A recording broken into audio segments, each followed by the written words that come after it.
로마서 16장 3절에서 5절. 그리스도 예수님을 위해 나와 함께라는 동력자 브리스가와 아굴라에게 문안하여 주십시오. 그들은 나를 위해 자기들의 목숨도 아끼지 않았습니다. 그래서 나뿐만 아니라 이방인의 모든 교회도 그에게 감사하고 있습니다. 그리고 그들의 집에서 모이는 교회도 문안해 주십시오. 자, 오늘 이 말씀을 가지고 마지막 추수를 위해 준비하라라는 제목으로 하나님의 말씀을 나눠보려고 합니다. 여러분, 지금 아마 매일 거의 세계 각지에서 일어나는 재난의 소식에 대해서 아마 여러분 듣고 계실 겁니다. 아직도 이 코로나 팬데믹이 온 세계를 강타하고 있는 이때 세계 각지에서 여러 가지 재난들이 일어나고 있습니다. 특별히 지금 러시아에 보니까 러시아 시베리아에 산불이 났는데 한 달 동안 불이 끄지지 않고 지금 계속해서 살림을 태우고 있는데, 얼마나 그 범위가 늘려면은 한국 영토의 3분의 1을 이미 다 태웠습니다. 그리고 끄지지 않고 계속 산불이 나고 있으니까 사태가 얼마나 시급했는지 러시아 푸틴 대통령이 국가 비상사태를 선포하고 이제 군인을 동원해 가지고 군대를 동원해서 산불을 끄고 있습니다. 그것도 부족해서 또 미국의 트럼프 대통령에게 도움을 요청했습니다. 굉장히 심각하죠. 여러분, 시베리아에서 그 산림 나무를 통해서 얼마나 많은 산소가 또 지구에 공급되는데, 그 산림이 타면서 산소가 아니라 이산화탄소가 엄청나게 많이 일어나고 그 연기가 시베리아에서 지금 알래스카까지 오고 있답니다. 그래서 그렇지 않아도 온난 기후 때문에 온 지구가 지금 홍역을 갖고 있는데, 거기다가 지금 시베리아 산불이 한 달 이상 나오고 있기 때문에 온난화 현상이 굉장히 심각합니다. 그래서 지금 이제 중국에서는 이 온난화 기후 때문에 이상 기온이 일어나고 있으니까 위구르 같은 곳에서는 원래 거기는 강우량이 별로 없는 것인데 지금 이 여름에 폭설이 내려가지고 풀밭을 다 덮어버리니까 이 소들이 풀을 찾을 수가 없다고 합니다. 그리고 또 중국 남서부에서는 폭우가 내리기 시작했는데 그 폭우로 말미암아 이미 1,400명의 이재민이 발생하고 침수 피해가 속출되고 있답니다. 그리고 지금 세계 최대 댐이라고 말하는 샨세댐이 붕괴될지도 모른다라는 이야기가 계속 돌고 있죠. 이 베이징에는 지금 현재 코로나가 또 새롭게 급속도로 확산되고 있는데, 설상가상으로 베이징과 그리고 중국 동북부 여러 지역에 주먹만한 우박이 내려가지고 가옥과 차와 농작물에 큰 피해를 입혔습니다. 그리고 아프리카에서 시작된 이 메뚜기 떼가 지금 여러 나라를 거쳐가지고 인도를 지나서 번식했는데 200조 이상으로 늘어났다고 합니다. 여러분, 말이 200조지 이건 감당 안 되는 것입니다. 어떤 방법으로도 뭐 살충제를 뿌려도 해결할 수 없는 재난이죠, 재난. 이 200조가 넘는 이 메뚜기 떼가 지금 중국을 상륙하고 있답니다. 그리고 또 이제 새롭게 남미에서도 메뚜기 떼가 발생했는데, 이건 아프리카에 발생한 메뚜기 떼가 거기 간 건 아니고 남미에서도 메뚜기 떼가 발생해가지고 지금 브라질을 강타했다고 합니다. 그렇지 않아도 이 코로나 팬데믹 때문에 세계적인 경제 위기가 왔는데, 이제는 이런 여러 가지 메뚜기 떼의 재앙, 폭우와 그리고 우박과 이런 재앙으로 세계적인 지금 식량난 위기에 처하게 됐습니다. 또 중국은 여기저기서 지진의 징조가 있다고 하죠. 이상한 현상이 나타나서 산에서 지금 이상한 소리들이 막 나오는데, 이걸 들으려고 수많은 사람이 그 산을 찾고 있는데, 저도 한번 들어봤는데 이게 짐승의 소리 같기도 하고, 이건 어떻게 산에서 어떻게 이런 소리가 나는지 모르겠지만 사람들은 이 모든 일을 지진의 징조로 예측하고 있고, 실제적으로 여기저기서 크진 않지만 4.5 뭐 이런 지진들이 여기서 일어나고 있습니다. 그래서 이런 지진과 폭우 때문에 샨세댐은 무너질 수밖에 없다, 이런 예측들이 막 나오고 있습니다. 자, 이렇게 온 세계가 여러 가지 재앙으로 어려움을 당하고 두려워하고 있을 때 과연 우리는 이것을 어떻게 해석해야 되겠습니까? 역대상 12장 32절에 보니까 이런 말씀이 기록되어 있습니다. 이때는 이제 사울이 죽고 하나님께서 기름 부으신 다윗 왕이 이스라엘의 왕이 될 즈음이 됐습니다. 그때 이런 기록이 기록되어 있습니다. 그 시대의 흐름을 이해하고 이스라엘이 무엇을 해야 할 것인가를 알고 있는 족장 200명에 대한 기록이 있죠. 어떤 시대에 일어난 일을 보면서 시대 흐름을 분별한 하나님의 인도를 받았던 족장들이 있었다는 거죠. 우리가 바로 이런 재난의 소식을 들을 때 이 시대의 흐름을 이해해야 합니다. 왜냐하면 하나님께서 이런 일이 있을 것이라고 미리 말씀하셨기 때문입니다. 주님이 오시기 전에 징조로서 큰 재난이 있을 거라고 말씀하셨고 또 교회 안에 미혹과 큰 배도와 그리고 그 가운데 마지막 대추수가 열방 가운데 있을 것이라고 주님 말씀하셨습니다. 그래서 우리는 이런 재난을 바라보면서 이 재난이나 또 장차올 핍박과 환난에 초점을 맞추면서 염려하고 두려워할 것이 아니라 모든 것이 하나님의 말씀대로 하나님 나라를 이루기 원하는 하나님의 계획대로 지금 진행되고 있는 것을 우리가 시대를 바라보면서 말씀을 보면서 이해가 되기 때문에 우리는 마지막 추수를 준비해야 합니다. 그러면서 오늘 로마서 10장 말씀을 통해서 우리가 시대를 바라보며 마지막 추수가 이제 장차 이루어질 텐데 우리가 어떻게 준비될까? 우리가 어떻게 준비하고 주님과 동행할 것인가에 대해서 하나님의 말씀을 나눠보려고 합니다. 우리는 이런 마지막 때 하나님의 역사에 아무도 방관자가 되어서는 안 됩니다. 여러분 모두 나는 하나님의 동력자라는 확신을 가져야 합니다. 그렇습니다, 여러분. 우리가 보기에 인간적으로 우리가 부족함이 많고 우리 같은 사람이 어떻게 하나님과 함께 이 마지막 때 역사를 이루어갈 수 있을까? 마지막 때 한 페이지를 기록할 수 있을까라고 생각할지 모르겠지만 하나님은 저와 여러분을 위해서 놀라운 계획을 가지고 계십니다. 마지막 추수를 할 일꾼으로 저와 여러분을 택하신 것입니다. 로마서를 연구하면서 우리가 10장까지 왔는데 16장까지 왔는데 바울은 로마서 교회에 보내는 편지를 마무리하면서 로마 교회에 있는 사람들 중에 무려 26명의 사람들을 기억하고 그 한 사람 한 사람의 이름을 불러가며 문안하고 있습니다.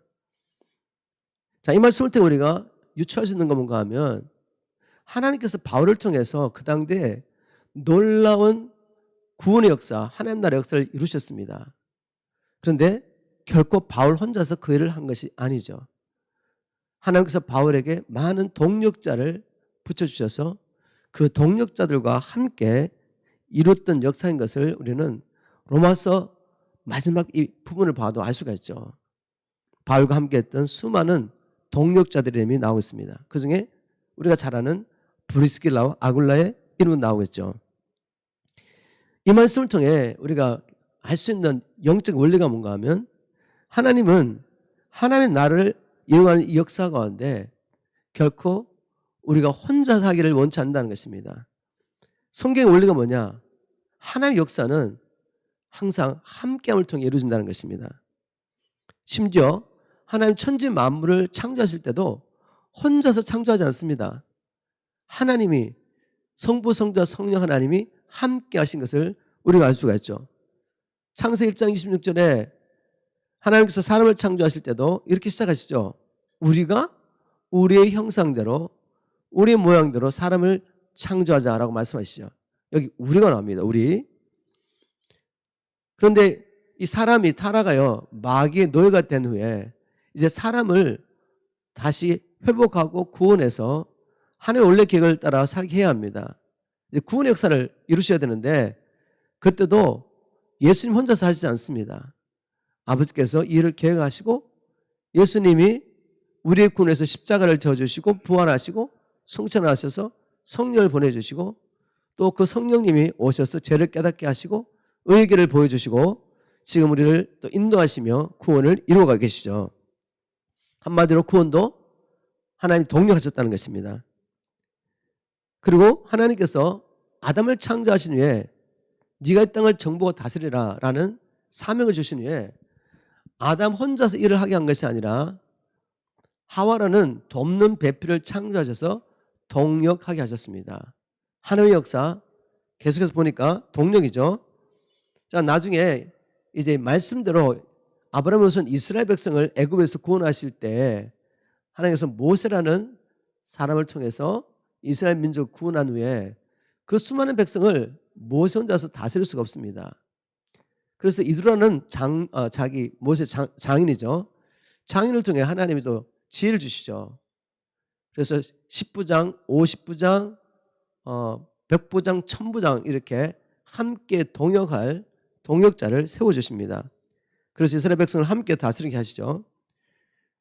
이제 후에 이제 다윗 왕국을 이루게 되는데 이 다윗 왕국은 장차 이 땅에 세워질 메시아 왕국의 모형입니다.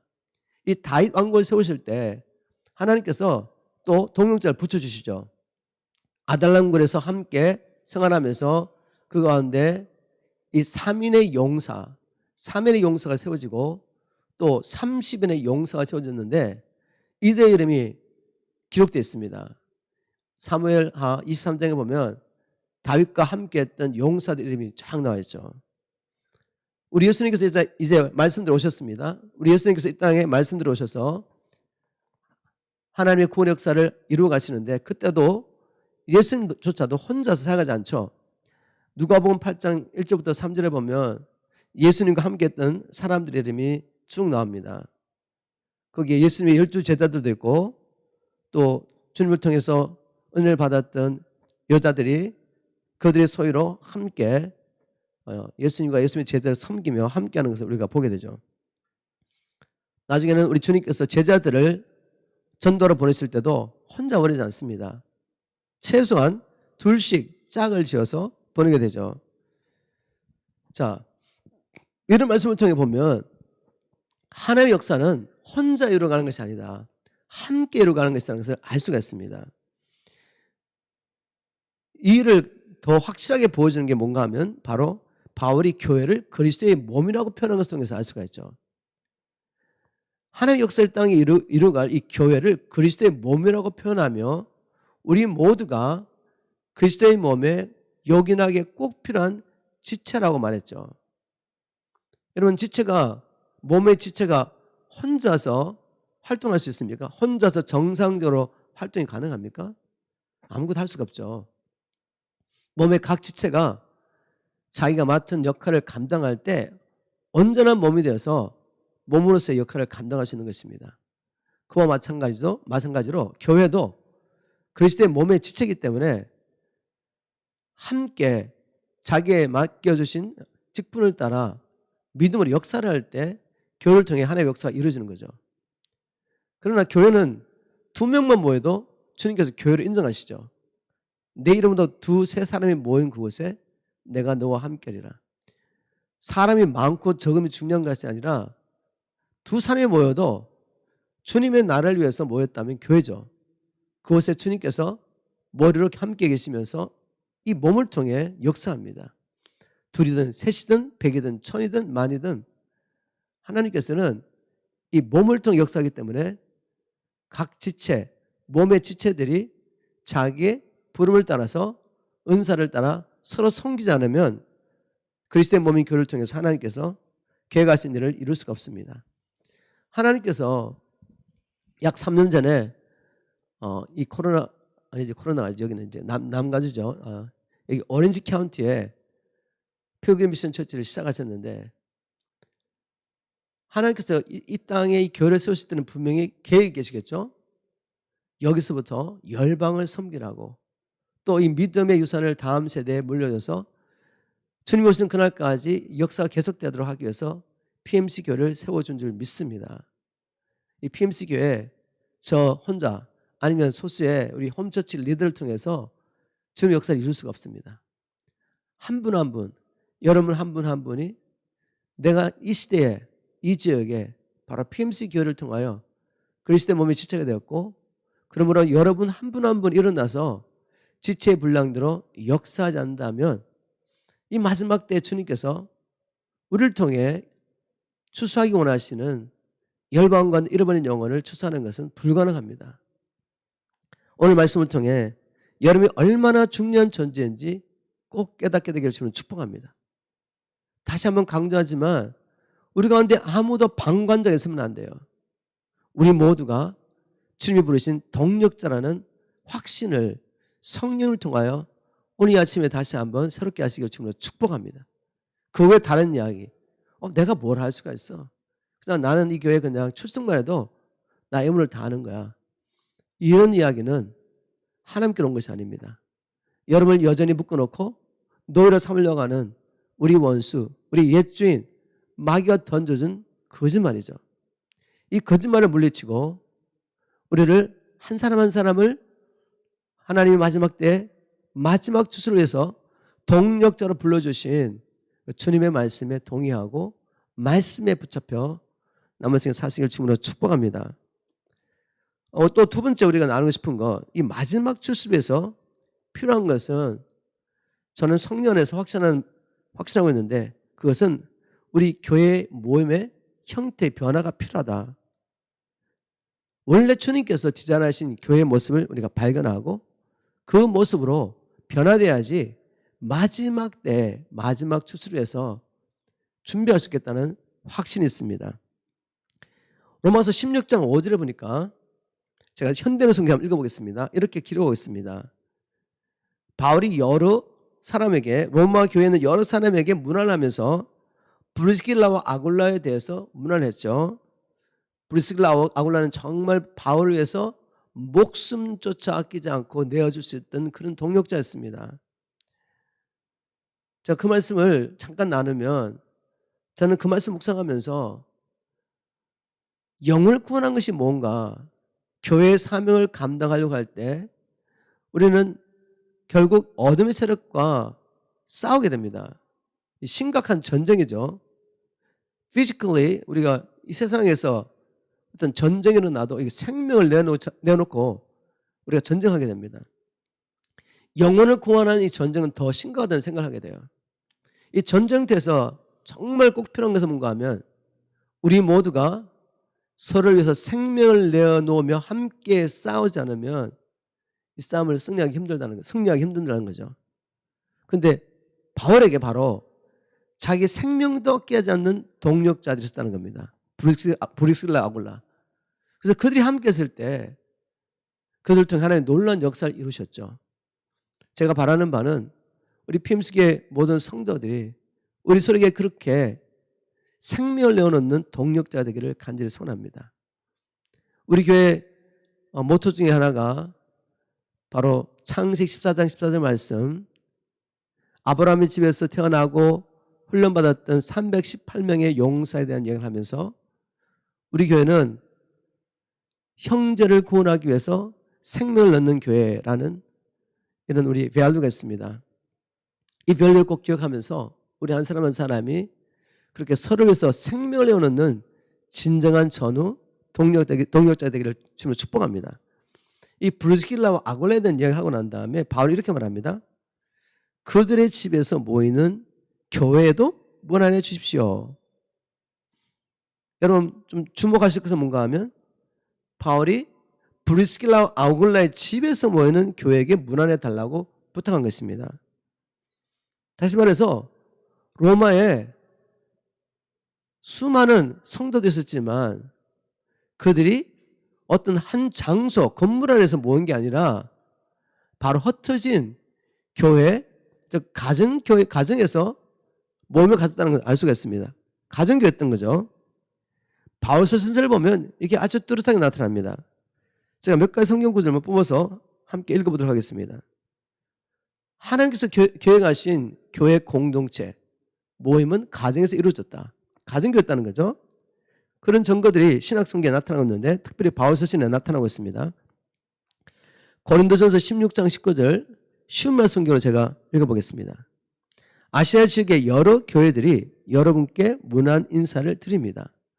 아굴라와 브리스가 그리고 그들 부부의 집에 모이는 사람들이 모두 주 안에서 여러분께 문안 인사를 드립니다. 지금 여기 또 아굴라, 브리스길라 이 부부들 집에 모이는 교회라는 얘기를 하고 있죠. 바울이. 골로새서 4장 15절 현대의 성경입니다. 라오디게에 있는 형제들과 눈바와 그녀의 집에서 모이는 교회의 안부를 전해 주십시오. 교회가 집에서 모였다고 이야기하고 있죠. 빌레몬서 1장 2절에도 이렇게 기록하고 있습니다. 또 그대 집에서 모이는 교회의 모든 성도들에게 이 편지를 씁니다. 자, 한결같이 바울이 교회가 어디 있다고 고백하고 있죠? 집에서 있는 교회, 이렇게 기록하고 있습니다. 그러면 초대교회의 모든 모임들은 오늘 전통적인 교회 모습과는 좀 다르게 어떤 특정 건물에서 모인 것이 아니라 이 복음을 전하고 영혼들을 지금 예수의 제자를 훈련하고 있는 바로 그 사람의 집, 그 가정에서 모였다는 것을 알 수가 있죠.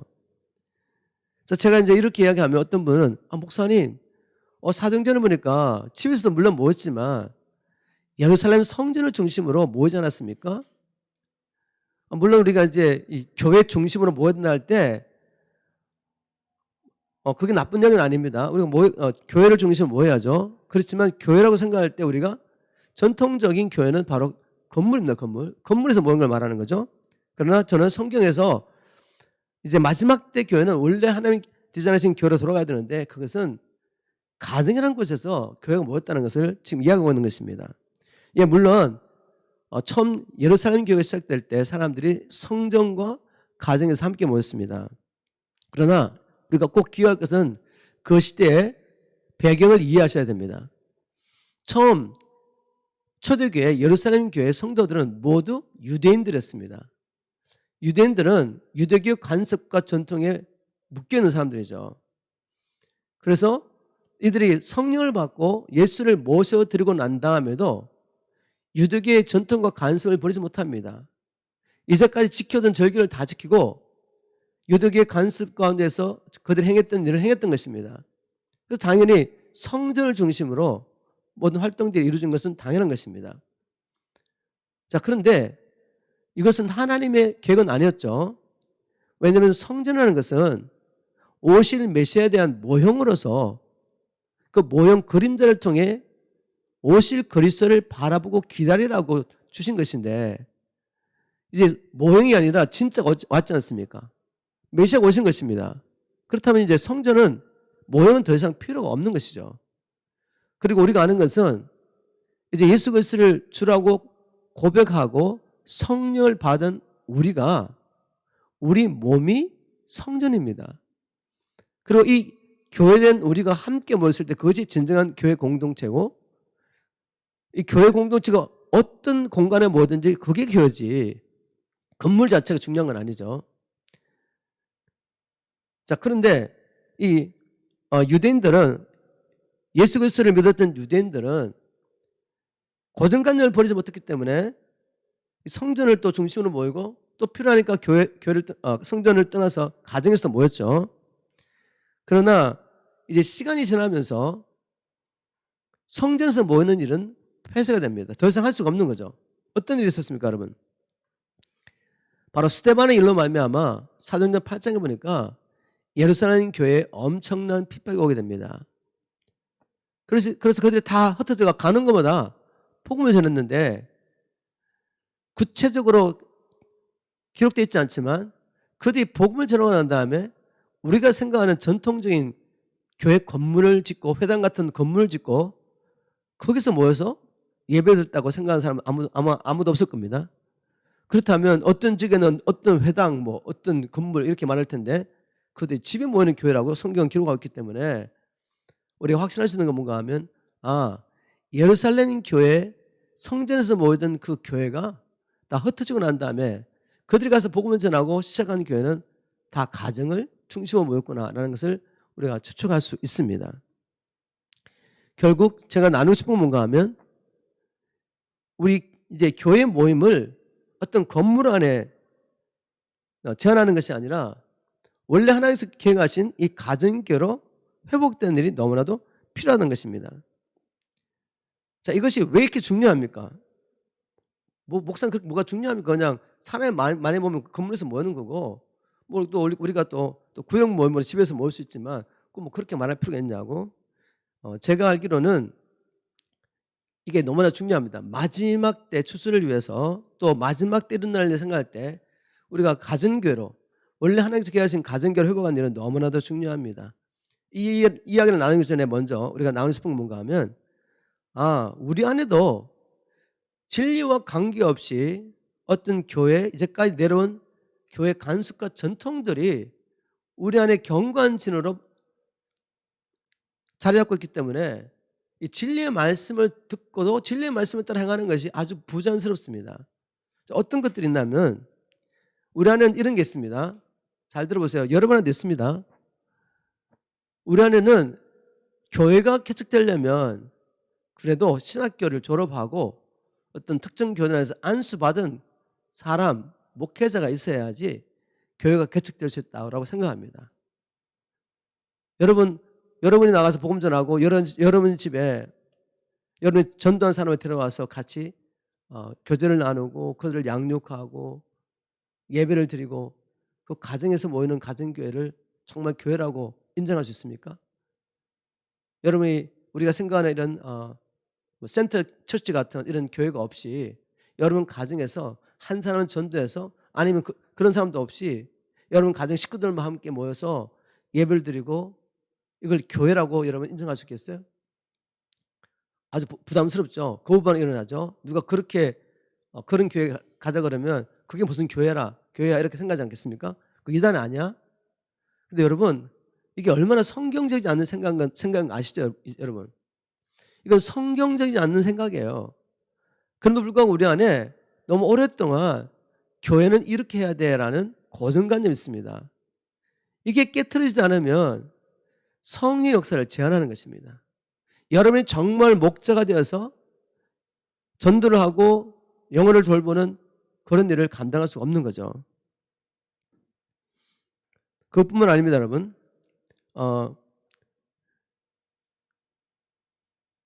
제가 예를 들면 이런 것입니다. 제가 2000년도인가 2000년도에 터키랑 시리아를 걸쳐 가지고 이라크까지 들어가서 이제 복음을 전파했는데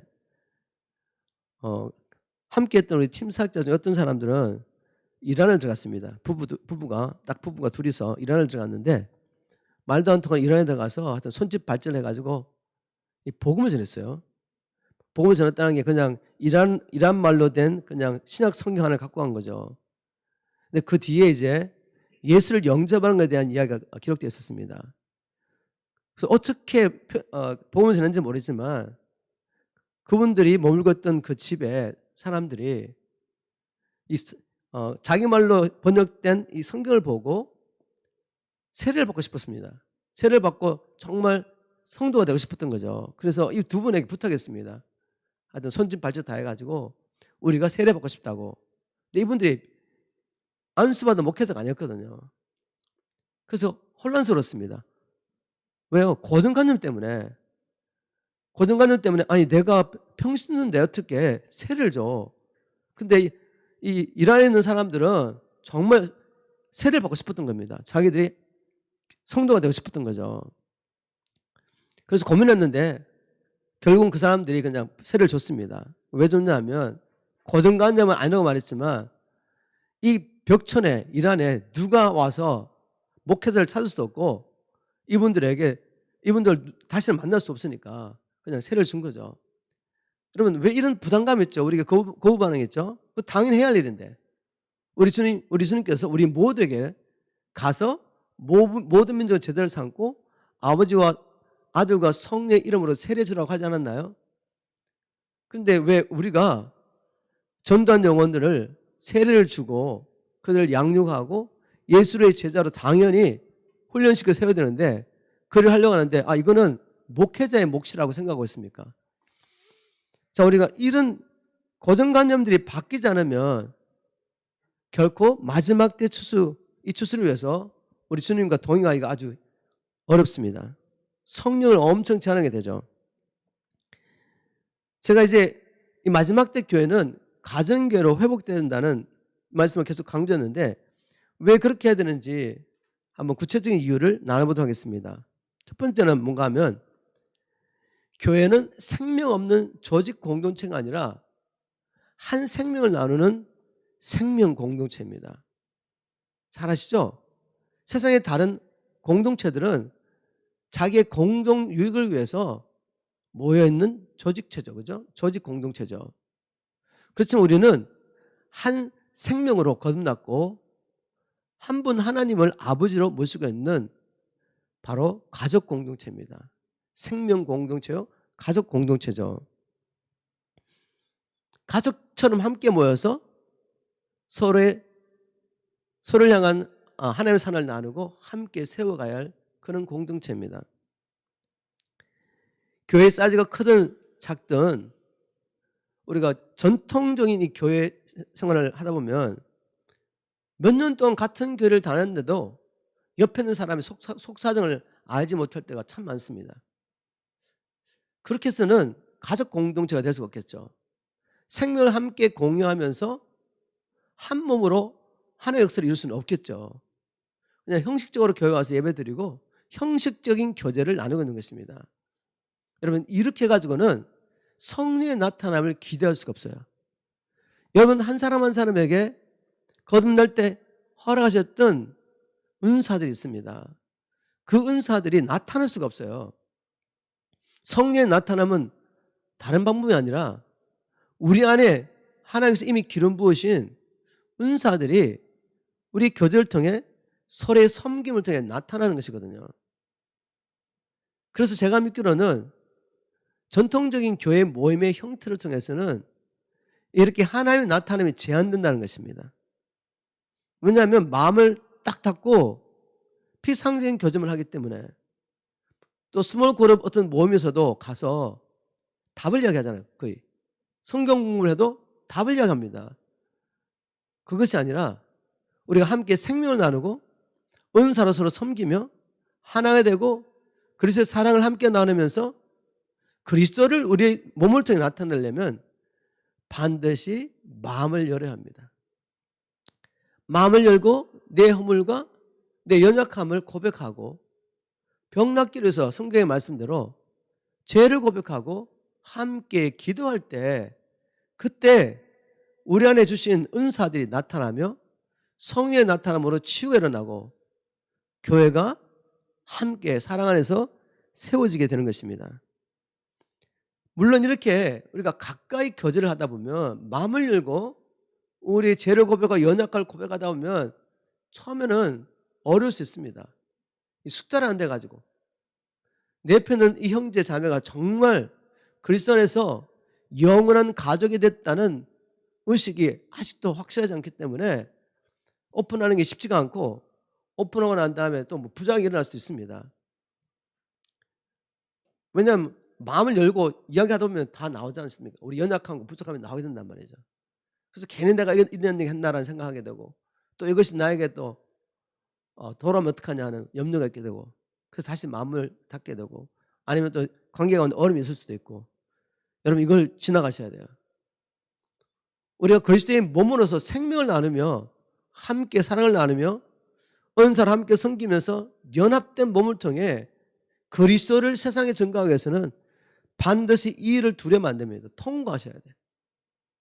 그런 가운데 우리가 점점 우리가 가족이라는 것을 체험하기 시작합니다. 성령 역사하시니까 진짜 가족이 되는 것이죠. 여러분 가족이 되면 식구들의 연약함이 곧 내 연약함이 되기 때문에 이거를 내가 덮고 내가 지고 가지 이것을 다른 사람에게 말하고 덜어내지 않습니다. 그래서 함께 사랑의 교제를 나누다 보면 아무것도 나누지 못했던 내 마음이 힘든 어려운 일을 나누기 시작해요. 나누다 보면 거기서 치유가 일어나고 또 우리 모두가 그런 아픔과 연약함을 가지고 있든지 또 하나님의 치유를 받았던 사람들이기 때문에 또 함께 나누다 보면 위로를 받게 되고 소망을 가지게 됩니다. 이런 가족 같은 공동체가 되려면 전통적인 교회의 몸의 형태는 부적절하다는 말을 하는 것이죠. 가정 교회가 돼야 됩니다. 우리는 가족이기 때문에. 그리고 우리가 또 가정교회로 모여야 할 또 다른 이유는 모든 사람이 교회 모든 지체들이 하나님께서 자기 주신 은사를 따라 사랑 안에서 서로 섬기기 위해서는 가족 공동체가 되기 위해서는 이 가정교회가 가장 적절하는 것입니다. 전통적인 교회의 모습을 보십시오. 예를 들면 이제 주일날 우리가 예배를 드린다. 그러면 항상 담임 목사가 설교를 하면서 거의 대부분의 시간을 차지합니다. 그리고 소수의 사람이 헌신하게 되죠. 밥을 먹고 교제를 해도 소수의 사람만이 헌신해서 어떤 몸을 이끌어갑니다. 그래서 대부분의 사람들이 그냥 예배에 참여하는 이것, 또 스몰그룹에 참여하는 이것을 가지고 자신의 사명을 다 감당했다. 내가 해야 할 일은 다 했다고 생각하는 거죠. 자, 이런 상태에서 거의 대부분의 사람은 은사를 사용하지 못합니다. 이 소수의 사람만 열심히 해서 사역하다 보니까 또 지치게 되죠. 자, 이런 교회를 통해서는 몸이 부자야죠. 여러분의 몸이 육신적인 몸도 어떤 우리가 생각하기에 중요한 몇 부분만 움직인다면 다른 부분은 움직이지 않는다면 이건 기형아가 되거나 아니면 핸디캡이 되죠. 그죠? 마찬가지입니다. 교회도 소수의 사람만이 움직여가지고는 온전한 그리스도의 몸으로서 주님의 사명을 감당할 수가 없어요. 그러면 어떻게 교회가 교회로서 펑션이 가능하냐? 모든 지체가 하나님께서 자기에 주신 은사를 따라 사역을 해야 합니다. 에베소서 우리 4장 11절 12절 말씀을 봐도 모든 성도들이 사역을 해야 한다는 것을 우리가 알 수가 있죠.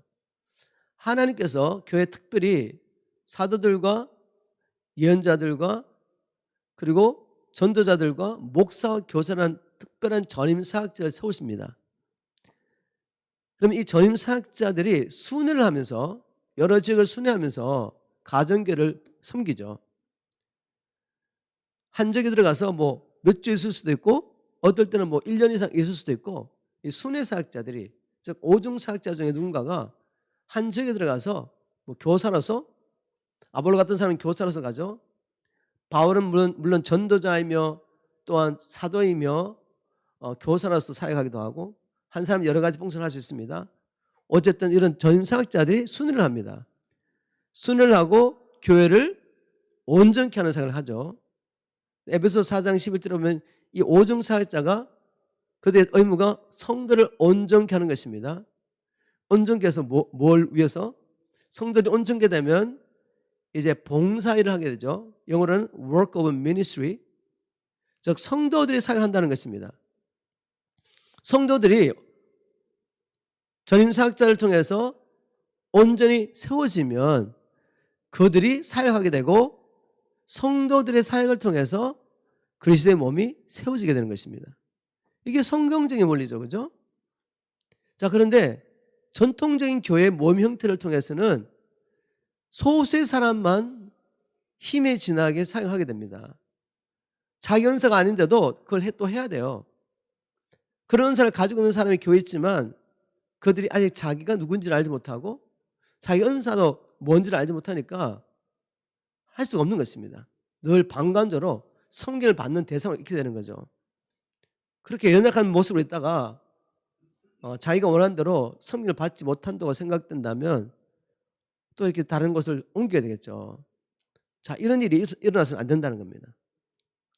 가정교회를 모이면 모든 사람들이 자기 은사를 따라 섬기기가 아주 쉬워집니다. 물론 가정교회를 모여도 옛날 그 교회 형태를 생각하면 그 고정관념이 바뀌지 않으면 그 가정교회 리더만이 정말 섬기고 모든 일을 다 감당해야 됩니다. 우리 교회 가정교회 홈처치는 그렇게 하면 안 돼요. 가정교회라는 목적은 그냥 예전에 구역 모임을 답습하는 게 아니에요. 이게 교회입니다. 교회라면 그 가정교회에 참여하는 홈처치에 참여하는 모든 성도들이 자기의 은사를 따라 사역을 하셔야 돼요. 목양 연사하는 사람 목양을 하는 것이고 또 그 가정교회 목자가 아니라도 자기가 가르치면서 했다고 생각되는 사람들은 그 은사가 나타난 사람은 가르친 일을 거기서 하는 것입니다. 섬기는 일에 부르심이 있다면 섬기는 일을 하는 것이고, 또 어떤 사람은 전도와 선교에 영구원에 남다른 열정이 있습니다. 그 사람은 물론 자기가 나와서 전도도 하고 또 선교도 하지만 그 가정교회가 함께 그를 감당할 수 있도록 격려하고 영향을 미치고 전도와 선교의 문을 열어야죠. 이런저런 모양으로 예배와 기도에 은사한 사람은 예배와 기도 인도를 하는 것입니다. 행정적으로 은사한 사람은 행정을 하는 것이고, 가정교회도 이제 교회이기 때문에 그곳에서 저희 교회에서는 또 선교도 하죠. 그죠? 재정을 관리해야 될 사람은 재정을 관리하고, 지금은 우리가 이제 교회가 작아서 센터교회에서 모든 재정도 관리하고 있지만 이제 가정교회들이 셋업이 되면 앞으로 재정까지 다 관리할지도 몰라요. 이제는 센터 교회가 펑션할 수 없는 때가 온단 말입니다. 그것도 어떻게 하시겠습니까? 거기 또 재정 관리하는 사람 재정을 관리하게 됐죠. 자, 이런저런 은사를 따라서 모든 지체들이 자기 사역을 하게 될 때 가정교회는 원래 하나님께서 계획하신 바로 그 교회의 모습으로 회복되는 것입니다. 그리고 이것이 진정한 교회의 모습이죠. 모든 지체들이 자기 주신 은사를 따라 섬기기 위해서도 반드시 가정교회 회복이 필요하다라는 말씀을 드렸습니다. 또 우리가 알고 있는 것은 마지막 때가 되면 교회에 엄청난 핍박이 있을 거라고 말합니다. 핍박과 환란이 와서 지금처럼 센터교회를 중심으로 모일 수 없을 때가 반드시 온다는 거죠. 그때를 위해서라도 가정교회는 준비된다. 가정교회는 준비된다는 말씀을 나누는 것입니다. 예수님께서는 마지막 때 징조로서 교회가 모든 민족에게 핍박을 받게 될 것이라고 말씀하셨는데, 이제 그 일들이 이루어지기 위해서 하나하나 모든 것이 진행되고 있는 것이 보입니까? 왜 전 세계적으로 차별금지법이라는 걸 만들고 동성결혼을 합법화하고, 그리고 세계 주요 도시마다 왜 게이 프라이드 운동이 이렇게 일어나고 있습니까? 또 세계적으로 모든 종교를 통합하는 종교 통합 운동이 왜 일어나고 있는지 여러분 아십니까? 이들의 궁극적인 목표가 뭔지 아세요? 하나의 말씀을 이루는 것입니다. 모든 민족에게 교회가 내 이름 때문에 핍박을 받을 것이라는 이 말씀이 이루어지기 위해서 지금 시대가 이렇게 흘러가고 있는 것입니다. 이 시대를 바라보면서 말씀이 열려야죠. 말씀을 통해 시대를 보니까 시대가 이해가 되는 것입니다. 그렇다면 우리가 이사갈 지파의 지도자처럼 우리가 어떻게 행할 것을 알아야 되지 않겠습니까? 그리고 하나님께서 우리를 인도하시는 대로 그렇게 준비해야 되지 않겠습니까? 저는 앞으로 우리 교회가 직면하게 될 큰 핍박과 환난 때를 대비해서라도 교회의 몸 형태는 가정교회로 원래 디자인하신 대로 회복돼야 된다라고 확신합니다. 히브리서 기자는 주님의 날이 가까울수록 모이기를 힘써야 할 이유에 대해서 이렇게 말했습니다. 히브리서 10장 24절 25절 말씀을 제가 쉬운 말 성경으로 한번 읽어보겠습니다. 그리고 우리는 서로를 사랑하고 선한 일을 하도록 피차 돌아보고 격려합시다. 자, 교회가 무엇을 해야 할 일이 뭐죠? 서로 사랑하고 선한 일을 하도록 피차 돌아보고 격려하자고 말했는데, 이 선한 일이 뭔지 아시죠? 우리 예수님이 하셨던 일이죠. 하나님께서 나사렛 예수 그리스도에게 성령과 능력을 기름 붓듯 하시며 그가 두루다니며 착한 일, 선한 일을 하시며 마귀에 눌린 모든 자를 고치셨다라고 기록하고 있는데, 바로 주님이 하셨던 그 선한 일을 감당하는 것, 그것이 교회가 존재하는 목적이죠. 그런데 이 선한 일을 할 수 있도록 모여서 교회 지체들이 서로 사랑하고 피차 돌보고 격려합시다라고 말합니다. 그리고 25절 이렇게 말합니다. 어떤 사람들의 잘못된 속관처럼 우리는 함께 모이는 일을 절대로 소홀히 하지 말고 라고 말합니다. 어떤 사람들은 습관적으로 모이는 것을 패한다고 개혁성 그렇게 번역했는데 소홀히 하는 거죠. 점점 이 사회가 개인화되기 때문에 모이는 것을 사람들이 아주 힘들어하죠. 교회도. 또 이런 저런 핑계를 대면서 모이기를 힘쓰지 않습니다. 소홀히 합니다. 그런데 히브리서 기자는 이렇게 말합니다. 이런 습관을 따라가지 말고 함께 모이는 일을 절대로 소홀히 하지 말고 도리어 서로를 격려하고 권면하는 가운데 주의 재림의 날이 가까워 오는 것을 볼수록 더욱 힘써 모이도록 하십시오. 우리 힘써 모여야 합니다. 가정교회로 힘써 모이기를 주님을 축복합니다. 그래서 서로 사랑하고 피차 돌보고 격려하며 선한 일을 함께 하시기를 주님으로 축복합니다. 우리가 잘 아는 것처럼 제가 강조하고 또 거듭 강조하지만 이제까지의 우리의 모임의 형태를 통해서는 그렇게 하기가 아주